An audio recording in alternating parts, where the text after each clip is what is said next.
Greetings! Welcome to Saint of the Week, the show where we choose one saint's feast day from this week and discuss their life and their impact on the church. The saint for this week is Saint Boniface, whose feast day is June 5th, this Tuesday.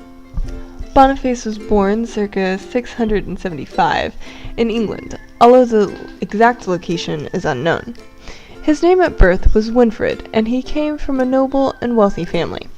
Although his parents wanted him to pursue a secular career, Winfrid wanted to become a monk.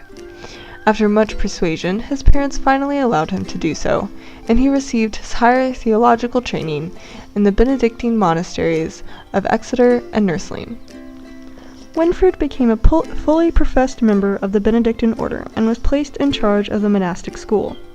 He was ordained a priest at the age of 30 and began to gain renown for his knowledge and his skills as a preacher.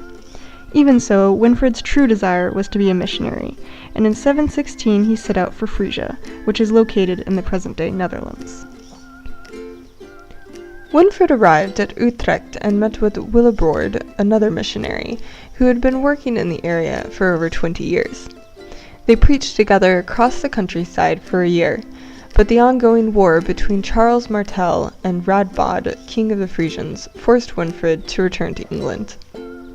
He did not give up on his mission, however, returning the next year and traveling to Rome. There he met Pope Gregory II, who ordained him the missionary bishop of Germania, and gave him the name of Boniface, after Boniface of Tarsus, a legendary martyr from the 4th century.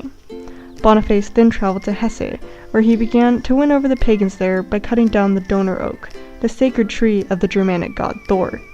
When the people saw how Boniface was not struck down, they were amazed and converted to Christianity. With the protection of Charles Martel and the support of Rome behind him, Boniface began to work at reforming and organizing the German church. He erected several dioceses as well as establishing many Benedictine monasteries.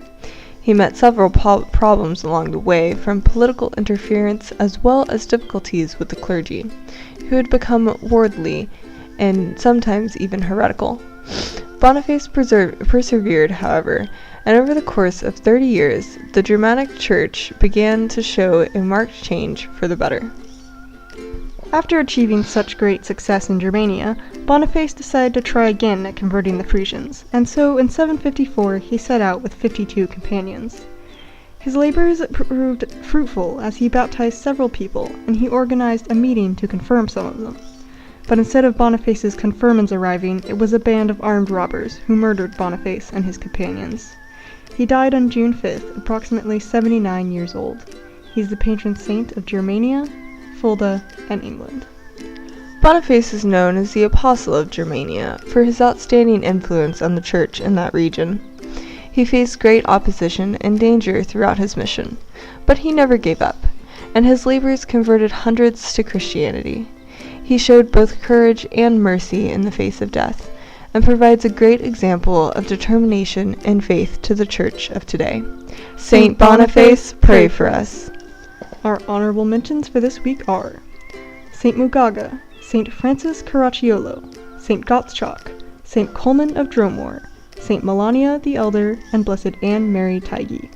And of course, there are thousands of other saints who undoubtedly have their feast days this week, but there are so many of them that there is no way we could list them all here. We hope you have enjoyed this episode of Saint of the Week. Thank you for watching, and goodbye. Peace be to you.